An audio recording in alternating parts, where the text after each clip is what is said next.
राधे राधे प्यारे साथियों, प्रद्योत गुरुकुल में आपका हार्दिक स्वागत है। मैं हूं प्रद्योत और आज आप सबसे चर्चा करने के लिए उपस्थित हूं। आज हम आपके लिए लेकर आए हैं बेहतरीन कंटेंट वाली क्लास।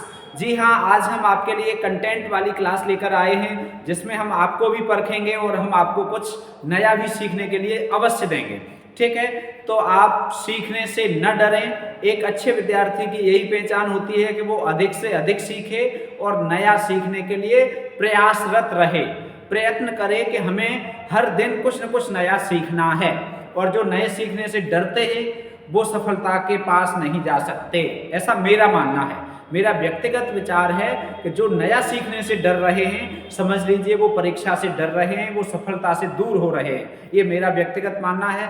तो कई बार ऐसा देखते हैं कि जब नए प्रश्न आते हैं तो आप लोगों में से कुछ संख्या में छात्र भाग जाते हैं और ये छोड़कर भाग जाते हैं कि अरे हमें तो उत्तर ही नहीं आ रहे, हमें तो उत्तर ही नहीं आ रहे। जब आपको उत्तर नहीं आ रहे हैं तो आपको सीखने को तो मिल रहा है, और सीखने को मिल रहा है। यदि आप ऐसा स्वीकार करते हैं तो आप अपने धैर्य का परिचय देते, अपनी बुद्धिमत्ता का परिचय देते हैं और कुछ नया सीखते हैं। तो चलिए, हम नहीं कह सकते, हम तो यही कहेंगे कि आप सीखिए और जुड़े रहिए। बाकी आप चाहें तो कोई बात नहीं, आपको नया मिल रहा है तो आप मत सीखिए, जो आपको आ रहा है वही सीखिए, वही पढ़िए, वो आपके ऊपर निर्भर है आपको क्या करना है। लेकिन हमारा काम ये है कि हम आपको कुछ न कुछ नया अवश्य दें। चलिए, तो आज हम आपके लिए लेकर आए हैं एकदम बेहतरीन कंटेंट वाली क्लास। इसमें हमने प्रश्न लिखे हुए हैं और उत्तर आपको देने हैं। ठीक है, उत्तर आपको देने हैं और उत्तर फिर हम भी आपको देंगे। तो उन उत्तरों को आप मिलाएंगे, आपके उत्तर सही हैं तो बहुत अच्छी बात है, और नहीं सही हैं तो आपको सीखने के लिए अवश्य मिलेगा। ठीक है, चलो भाई, तो शुरुआत करते हैं आज की इस बेहतरीन कंटेंट वाली क्लास की, जिसमें पहला ही प्रश्न है जो स्क्रीन पर आपको दिखाई दे रहा है, जिसमें लिखा हुआ है इन्वर्टेड कॉमा में, सरकार को खूबसूरती पर टैक्स लगाना चाहिए। सरकार को खूबसूरती पर टैक्स लगाना चाहिए। अब तो भाई, अब तो आपको इस प्रश्न का उत्तर 4 विकल्प भी नहीं है। अब तो आपको थोड़ा सा तो परेशानी होगी, और बिना परेशानी के सफलता तो नहीं मिलती।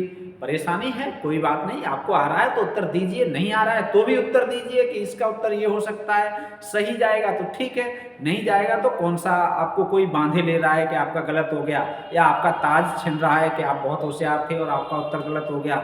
ऐसा कुछ नहीं है, कोई इज्जत नहीं है, कोई बेइज्जती नहीं है बेरोजगार की। रोजगार पहले ढूंढ लो, फिर इज्जत बेइज्जती सब होगी। चलो कोई बात नहीं। तो पहला शानदार प्रश्न, शानदार प्रश्न। ठीक है, चलिए, ये इन्वर्टेड कॉमा में लिखा है, सरकार को खूबसूरती पर टैक्स लगाना चाहिए। ठीक है, अब भाई जो खूबसूरत लोग हैं वो अपने आप को बचा के रखें। यदि इस कथन के अनुसार टैक्स लग गया तो फिर क्या होगा?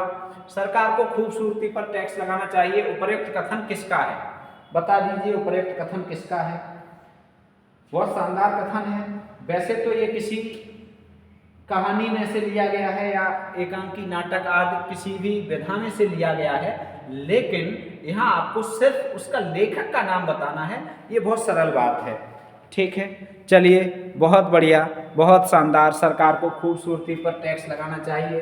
पहले तो आप ये बता दो, इसके पक्ष में कौन कौन है और इसके विपक्ष में कौन कौन है। कौन चाहते हैं खूबसूरती पर टैक्स लगे और कौन चाहते हैं खूबसूरती पर टैक्स न लगे। ये भी आप अपना मत दे सकते हैं। मेरे हिसाब से आपको अपना अपना मत अवश्य देना चाहिए कि मैं चाहता हूँ कि खूबसूरती पर टैक्स लगे, और यदि आप नहीं चाहते हो तो आपको लिखना चाहिए कि मैं चाहता हूँ कि खूबसूरती पर टैक्स न लगे। ठीक है, चलिए, तो इस कथन के लेखक कौन है, किसने कहा है ये? तो ये कहा है जगदीश चंद्र माथुर ने। किसने? जगदीश चंद्र माथुर, जगदीश चंद्र माथुर। ठीक है, बहुत बेहतरीन। जगदीश, जगत धन ईश। ठीक है, जगदीश, जगत धन ईश। जगदीश चंद्र माथुर ने कहा है कि सरकार को खूबसूरती पर टैक्स लगाना चाहिए। ठीक है। और किससे है ये, ठीक है, तो ये कहा है रीढ़ की हड्डी में, काय में कहा है रीढ़ की हड्डी,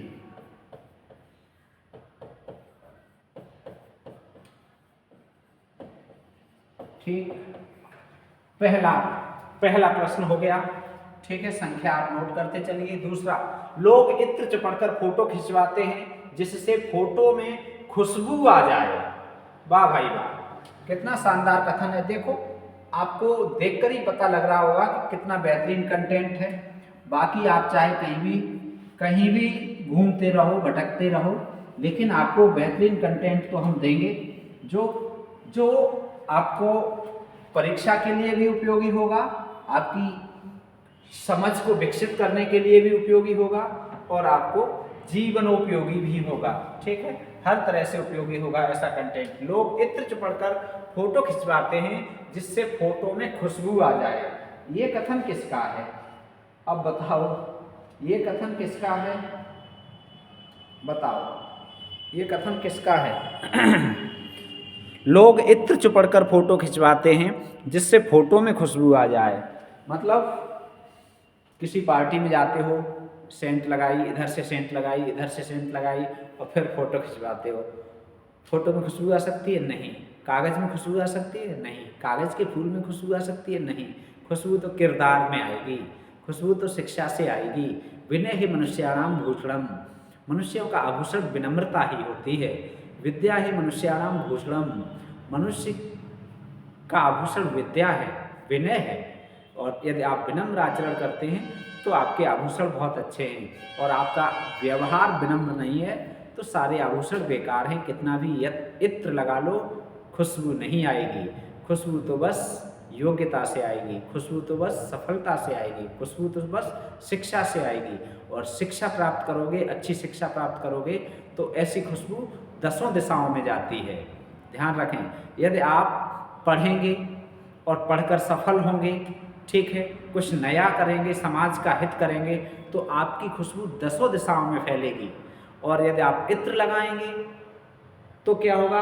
यदि पश्चिम से हवा आएगी तो केवल पूरब को सुगंध जाएगी, खुशबू जाएगी। पूरब की हवा होगी तो केवल पश्चिम को जाएगी।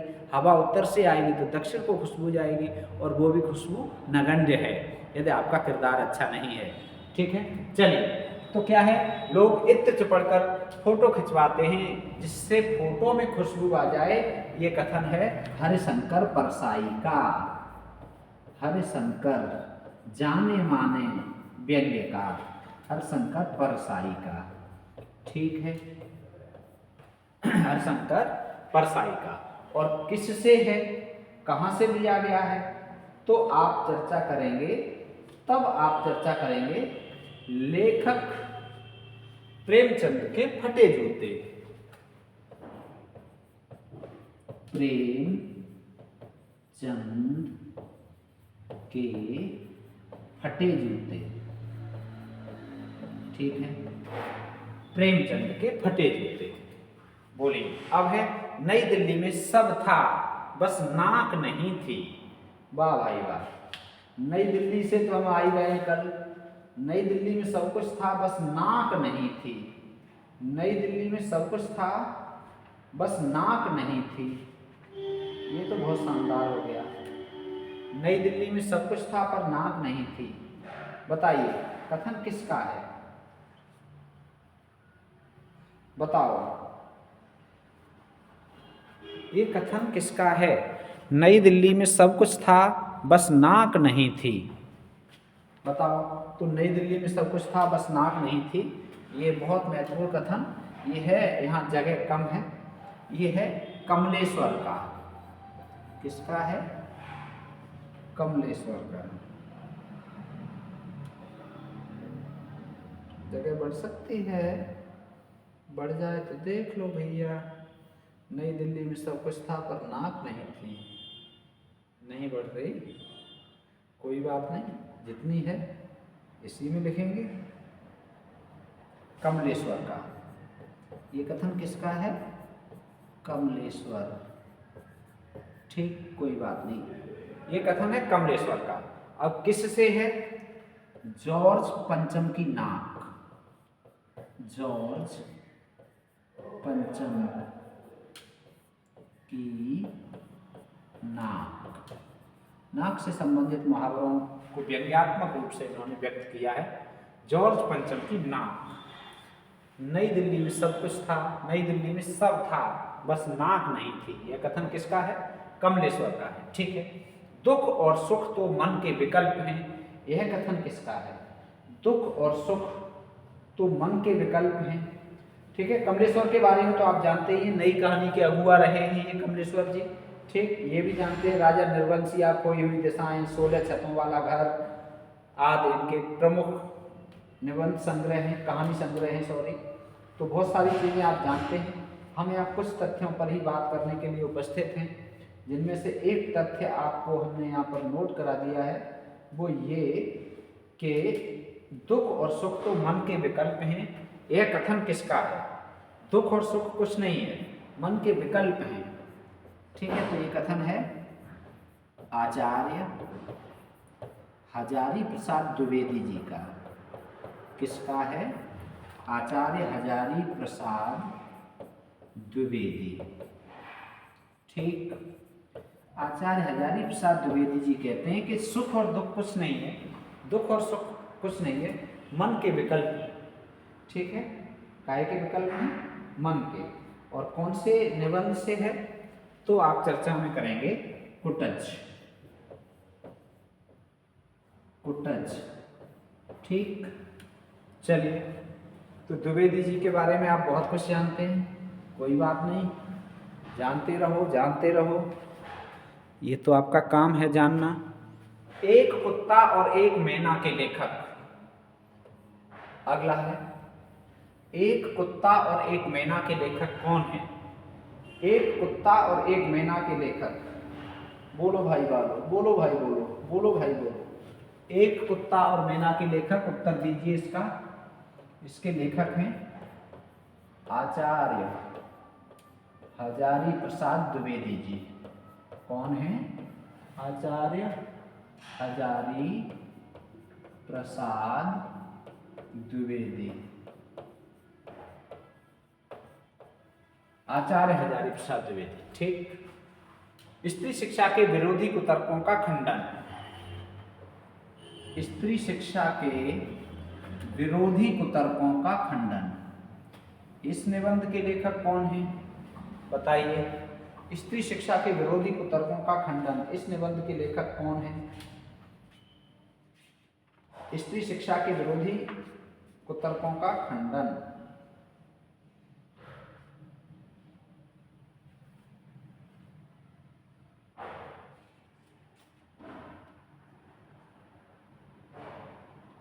बताओ। स्त्री शिक्षा के विरोधी कुतर्कों का खंडन, इसके लेखक कौन हैं? तो इसके लेखक हैं आचार्य महावीर प्रसाद द्विवेदी। कौन है? महावीर प्रसाद द्विवेदी जी। ठीक है। शानदार शानदार, उत्तर देते रहो भाई, देते रहो। आपकी लिखित परीक्षा है, सरकार का मूड बन गया तो आपकी लिखित परीक्षा भी करा सकते हैं, जैसे 68,000 में हुई थी। तो लिखित परीक्षा के लिए भी तैयार रहो। असली योग्यता तो तभी पता चलेगी जब लिखित परीक्षा होगी। भाई वैकल्पिक उत्तर में तो आप ना आते हुए भी उत्तर दे दोगे, सही भी हो सकता है, लेकिन लिखित परीक्षा पूछ ली जाए तो आपको आ रहा होगा, तभी उत्तर लिख पाओगे। बाल गोविंद भगत के लेखक। अब बताओ, बाल गोविंद भगत के लेखक कौन है? Very important. बाल गोविंद भगत राम वृक्ष बेनीपुरी। ठीक है। बाल गोविंद भगत के लेखक कौन है? राम वृक्ष बेनीपुरी। अगला है, इन्हें कलम का मजदूर कहा जाता है।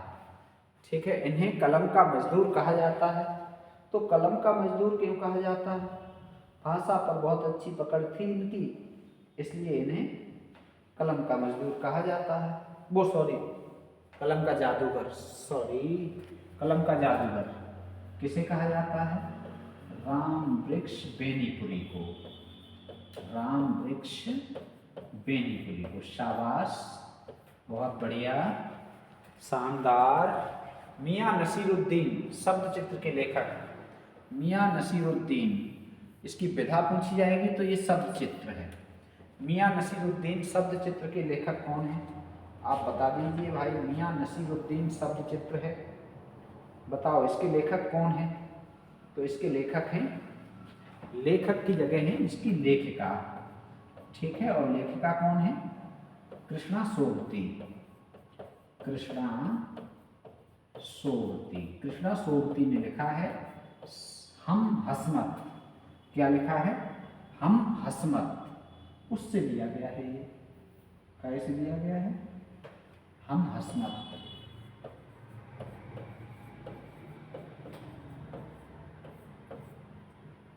इससे संकलित है, हम हसमत से संकलित है, ठीक है। क्या? मियां नसीरुद्दीन शब्द चित्र, ठीक। चलो भैया, मिल रहा है कुछ नया? कुछ नया सीखने को मिल रहा है या नहीं? बोलिए भाई, बोलिए। रूपाली 1, बाकरखानी 2, सीरमाल 3, ताफ्तान 4, बेसनी 5, खमीरी 6 नाम लिख दिए। आदि क्या है बताओ? एक होता तो आप ये कहते कि हमें नहीं पता, 2 होते तो भी आप कहते कि और एक बताओ। पूछते रूपाली क्या है तो आप कहते कि कुछ और हिंट दो।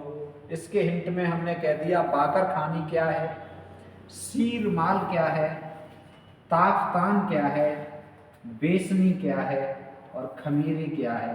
ये 6 नाम हमने आपको बता दिए। ये क्या है? ये क्या है 6? बताओ ये 6 क्या है? बोलो भाई, बोलो। ये 6 क्या हैं? अब तो भाई बोलो, भाई बोलो। वाह भाई वाह, वाह भाई वाह, वेरी गुड, बहुत शानदार। ये क्या हैं? बताओ किन के नाम हैं ये? बताओ किन के नाम हैं? ये संस्मरण हैं, या ये रेखा चित्र हैं, या ये पशु हैं, या ये महिलाएं हैं? चलो विकल्प बता रहे हैं, ठीक है। या ये स्थान हैं, या ये लड़कियां हैं, ये बताओ गजलें हैं, क्या है ये बताओ? ये हैं रोटियां। ये क्या हैं? रोटियां। ये रोटियों के नाम हैं, ये रोटियों के नाम हैं, ठीक है। ये रोटियों की वैरायटी है, ठीक। काय की वैरायटी है? ये रोटियों की। और ये रोटियों की वैरायटी इसमें आई है मियां नसीरुद्दीन शब्द चित्र में, ठीक है। मियां नसीरुद्दीन शब्द चित्र में ये रोटियां बताई गई हैं। संवदिया के लेखक कौन है? अब बताओ संवदिया के लेखक कौन है? बताओ भाई, संवदिया के लेखक कौन है? संवदिया के लेखक कौन है? बहुत बढ़िया, बहुत शानदार। संवदिया के लेखक बोलो, बोलो। फणीश्वर नाथ रैण। कौन है? फणीश्वर नाथ रैण जी हैं संवदिया के लेखक। फणीश्वर नाथ रैण जी हैं। अब हम पूछ रहे हैं संवदिया का अर्थ क्या है? संवदिया का अर्थ क्या है?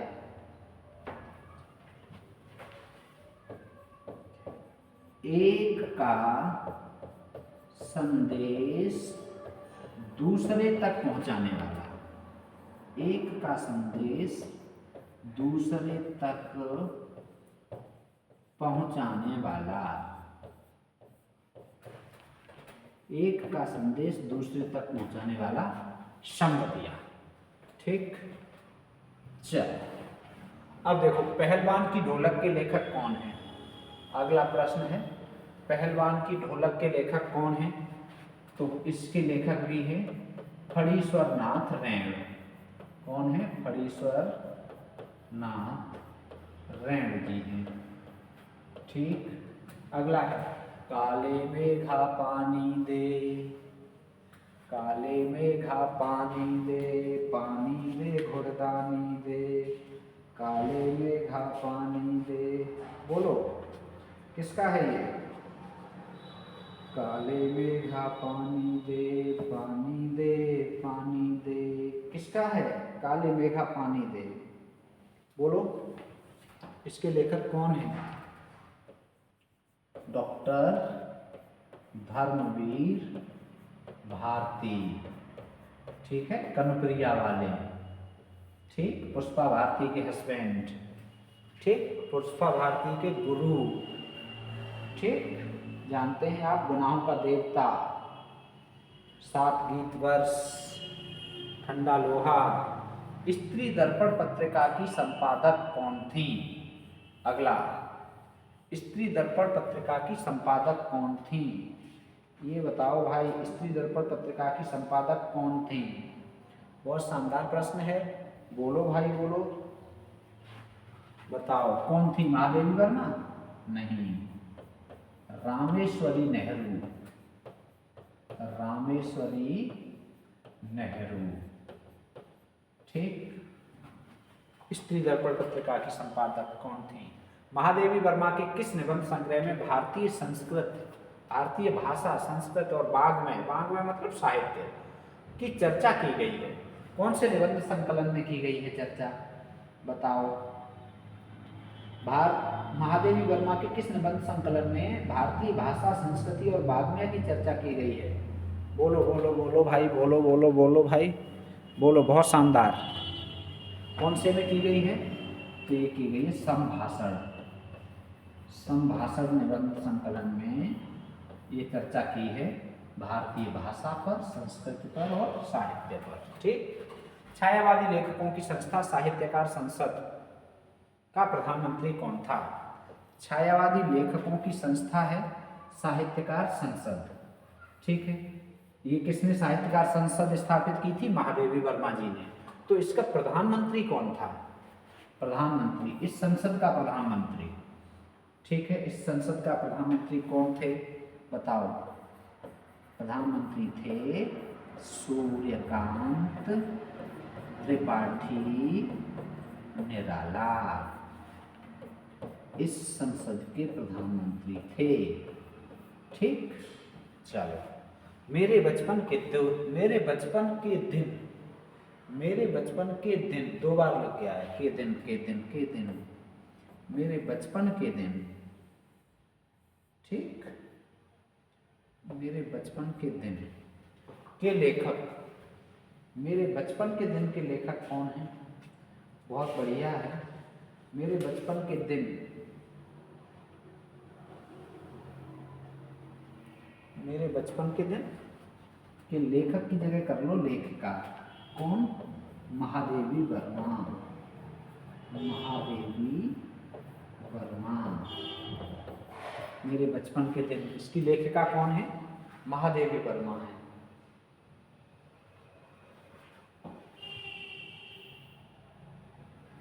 क्या कहती हैं? मुझे प्रायः प्रथम पुरस्कार मिलता था, प्रथम पुरस्कार मिलता था, इसी में कहती हैं। कौन? महादेवी वर्मा जी। ठीक, मुझे प्रायः प्रथम पुरस्कार मिलता था। चलिए, अब अगला, एक कहानी यह भी की लेखिका कौन है? एक कहानी यह भी, इसकी लेखिका कौन है? बहुत शानदार है, और ये एक तरह से क्या है? आत्मकथा ही है। एक कहानी यह भी, कौन? किसकी है ये? मन्नू भंडारी की आत्मकथा है। ठीक है, एक कहानी यह भी के लेखिका कौन है?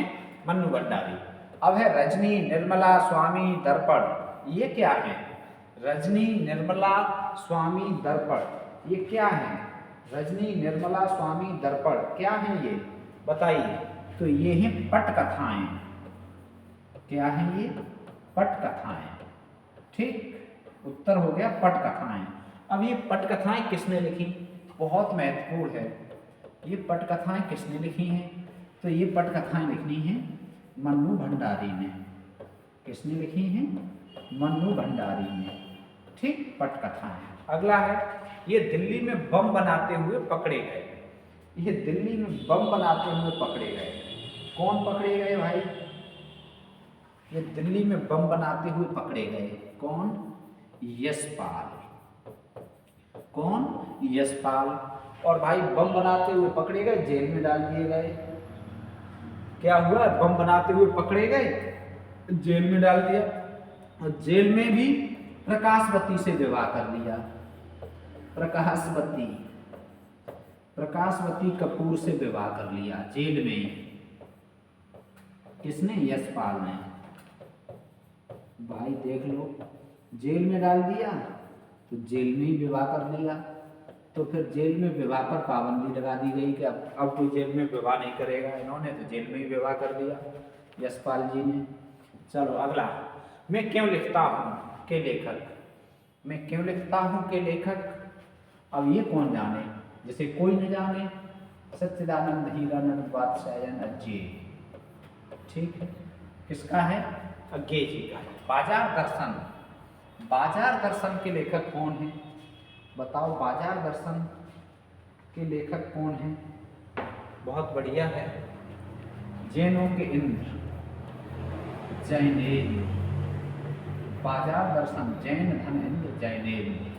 अभी पुलिस में पूछा गया था संधि विच्छेद जैनेन्द्र का, तो क्या होगा? जैन धन इंद्र, जैनेन्द्र। गुड़ संधि। सूरदास की झोपड़ी। सूरदास की झोपड़ी प्रेमचंद के किस उपन्यास का अंश है? बताओ, बहुत शानदार प्रश्न। सूरदास की झोपड़ी प्रेमचंद के किस उपन्यास का अंश है? बताओ बताओ भाई बताओ। सूरदास की झोपड़ी प्रेमचंद के किस उपन्यास का अंश है? तो ये है रंगभूमि का। कौन से उपन्यास का अंश है ये? रंगभूमि का। ठीक है, अगला है, मासिक वेतन तो पूर्णमासी का चांद है। बहुत महत्वपूर्ण कथन। मासिक वेतन तो पूर्णमासी का चांद है। पूर्णमासी को कैसा चांद निकलता है? पूर्णमासी को चांद कैसा निकलता है? बोलो भाई। पूर्णमासी को चांद निकलता है ऐसा, फिर घटेगा, फिर घटेगा, घटता घटता घटता घटता घटता घटता घटता घटता घटता बिल्कुल समाप्त। अर्थात पूर्णमासी वाले दिन तो पूरा वेतन और लास्ट में आके अमावस्या को समाप्त। ऐसे ही वेतन पहले तो बहुत, फिर धीरे धीरे घट जाता है। किसका कथन है? प्रेमचंद का है। प्रेमचंद, कथा सम्राट प्रेमचंद जी ने कहा है ये। और किस कहानी में कहा है? तो ये भी देख लो आप, किस कहानी में कहा है। तो ये कहा गया है नमक का दरोगा। ठीक है, नमक का दरोगा। ठीक, ये हो गया। अब हीरा और मोती कौन थे? हीरा और मोती थे बैल। कौन थे ये? बैल थे। प्रेमचंद का जीवन काल 1880 ईस्वी से 1936 ईस्वी तक। ठीक है, ये हो गया। और इसकी चाहिए पीडीएफ, तो PRAD बायोटी प्रद्योत गुरुकुल। ठीक है, टेलीग्राम चैनल से जुड़े। टेलीग्राम चैनल से जुड़े।